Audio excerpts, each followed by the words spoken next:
कहीं ना कहीं मैं उस हादसे को इस हादसे से बिल्कुल नहीं जोड़ूंगी, क्योंकि वो एक इलीगल था जो काम किया था। ये जो है लीगली, जिस इंसान के पास उसकी इज्जत ही सब कुछ है, आप जो है कॉमेडी के नाम पर उनकी इज्जत उछाल रहे हैं, उनकी अपकीर्ति कर रहे हैं, उनके काम को डिसरिगार्ड कर रहे हैं। शिंदे जी जो है वो कभी किसी जमाने में रिक्शा चलाया करते थे, आज वो अपने दम पर इतना आगे आए हैं। और ये उनके खुद की क्या क्रेडेंशियल्स है, कौन है ये लोग? तो दोस्तों, क्या आपने कभी सोचा कि एक माइक, कुछ जोक्स और थोड़ा साहस किसी की जिंदगी को सर्कस में बदल सकता है? जी हाँ, मुंबई की सड़कों पर आजकल एक अजीब सन्नाटा है, या शायद सन्नाटे से पहले का तूफान। नाम है कुणाल कामरा, एक स्टैंड अप कॉमेडियन जिसके लिए पुलिस स्टेशन अब स्टेज से ज्यादा घर जैसे हो गई हैं। लेकिन रुकिए, ये कहानी सिर्फ कुणाल की नहीं है। इसमें कंगना रनौत का गुस्सा, संजय राउत का तंज और दिशा सालियान का वो रहस्य है जो 5 साल बाद भी किसी थ्रिलर फिल्म की तरह अनसुलझा पड़ा है। अगर आप भी इस रोलर कोस्टर की सवारी लेना चाहते हैं तो अभी चैनल के साथ जुड़े, चैनल को सब्सक्राइब करें, वीडियो को लाइक और शेयर कर अपना प्यार और सपोर्ट जरूर दिखाएं, और कमेंट में इसे लेकर आप भी अपनी बात अपनी राय जरूर रखें। तो कहानी शुरू होती है एक माइक से। कुणाल कामरा, वो शख्स जो स्टेज पर हंसाता था, आज मुंबई के खार पुलिस स्टेशन में 3 नए केसेस का हीरो बन चुका है। वजह, महाराष्ट्र के डिप्टी सीएम एकनाथ शिंदे पर कुछ तीखे जोक्स जो शायद हंसी से ज्यादा आग भड़काने वाले थे। जलगांव के मेयर ने शिकायत की, नासिक के 2 बिजनेसमैन ने एफआईआर ठोकी और अब तक कुल 20 से ज्यादा केस कुणाल के खाते में जमा हो चुके हैं। मुंबई पुलिस ने 2 समन भेजे, विधान परिषद ने विशेषाधिकार हनन का नोटिस थमाया। मतलब कुणाल को घेरने की स्क्रिप्ट किसी बॉलीवुड थ्रिलर से कम नहीं।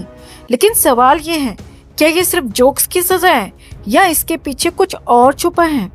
अब सीन में एंट्री होती है संजय राउत की, शिवसेना यूबीटी के वो नेता जिन्हें हर मौके पर ड्रामा क्रिएट करना बखूबी आता है। संजय भाई ने कुणाल के लिए बैटिंग शुरू की और अचानक कंगना रनौत को बल्ले से टकरा दिया। उनका लॉजिक सुनिए, जब कंगना अपने बड़बोले बयानों से हंगामा मचाती थी तब बीजेपी ने उसे वाई लेवल सिक्योरिटी दी थी। 10 पुलिस वाले उसके आगे पीछे घूमते थे जैसे वो कोई राष्ट्रीय खजाना हो।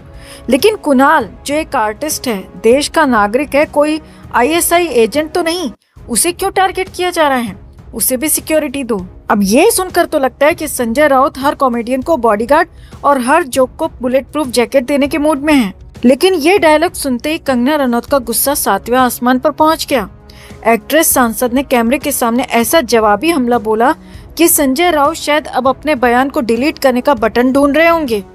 कंगना ने कहा, कुणाल का जोक माना कॉमेडी नहीं, सस्ती हरकत है। किसी से असहमत हो तो उसकी इज्जत को सड़क पर मत लुढ़काओ। मेरे साथ बीएमसी ने जो ऑफिस तोड़ा वो गैर कानूनी था, लेकिन कुणाल के खिलाफ जो हो रहा है वो लीगल है। फिर कंगना ने संजय पर निशाना साधा, तुम्हें कंगना बहुत याद आती है क्योंकि मेरी वजह से तुम्हारी सत्ता का सूरज डूब गया। लेकिन दिशा सालियान याद नहीं, जो तुम्हारी पार्टी के चक्कर में तड़प तड़प कर मारी गई। कंगना यही नहीं रुकी, उन्होंने एकनाथ शिंदे का बचाव करते हुए कहा, वो रिक्शे से सीएम की कुर्सी तक पहुँचे। कुणाल जैसे लोग पैसों के लिए उनकी बेइज्जती करते हैं। ये किराए के जोकर हैं जिनके पास टैलेंट नहीं, सिर्फ गालियां हैं। मेरे साथ जो हुआ वो गलत था और उसका हिसाब ईश्वर ने उद्धव और संजय से ले लिया। अब दिशा का सच खुलेगा तो आदित्य की भी बारी आएगी। दोस्तों, ये तो ट्रेलर था, असली सस्पेंस अभी बाकी है।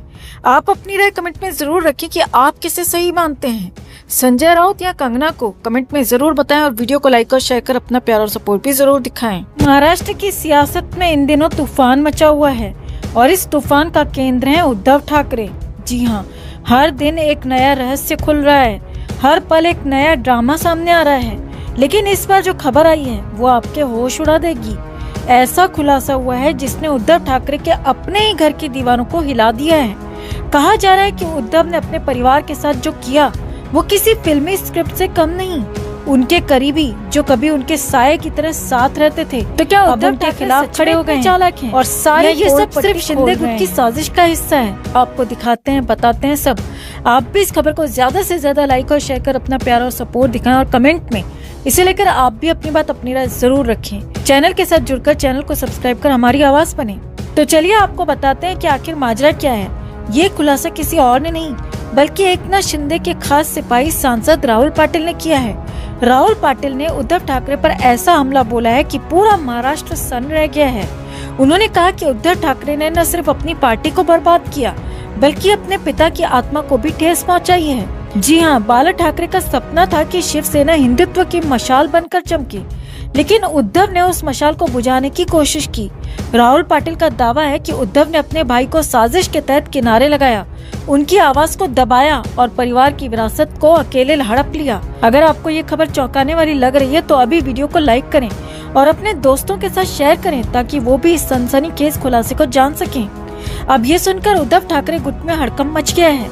उनके करीबी नेता संजय राउत ने पलटवार करते हुए कहा, अगर उद्धव को औरंगजेब कहते हो तो शिंदे क्या अंग्रेजों का एजेंट है? संजय राउत ने ये भी कहा कि शिंदे गुट अपनी हार छिपाने के लिए ऐसे बयान दे रहा है। लेकिन सवाल यह है कि अगर ये सब सच है तो क्या उद्धव ठाकरे ने सच में अपने भाई के साथ ऐसा गलत किया? राहुल पाटिल का कहना है कि एकनाथ शिंदे को ये बातें इसीलिए पता है क्योंकि वो मातोश्री में सालों तक रहे। वहाँ की हर छोटी बड़ी बात उनके सामने थी। क्या खाना खाते वक्त, क्या रात की बातचीत में शिंदे ने सब देखा, सब सुना और वो सच को बाहर ला रहे हैं। तो क्या ये सियासत का सबसे बड़ा धोखा है या फिर एक परिवार का टूटता सपना? आप क्या मानते हैं? कमेंट में जरूर बताएं। अब सोशल मीडिया पर भी ये जंग छिड़ गई है।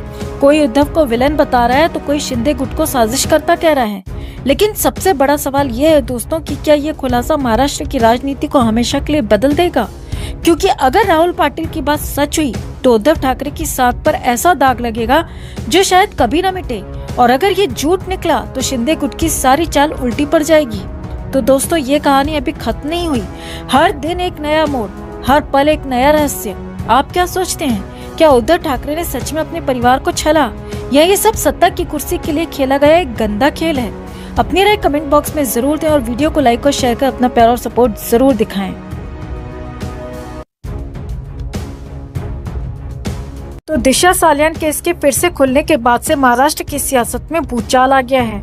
हर दिन नए खुलासे सामने आ रहे हैं और इस बार निशाने पर है बेबी पेंगुइन।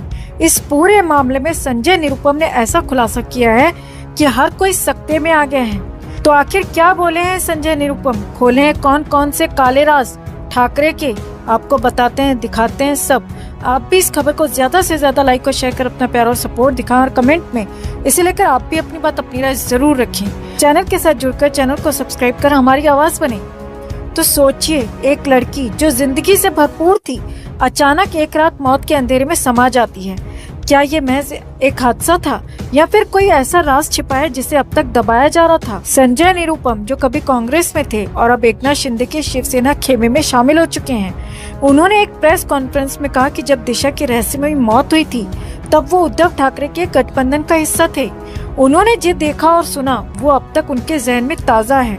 और सबसे बड़ा सवाल, क्या ये सच सुशांत की मौत से भी जुड़ा हुआ है? इतना ही नहीं, संजय निरुपम के पास ऐसे ठोस सबूत भी हैं जो वो SIT को सौंपने के लिए तैयार हैं।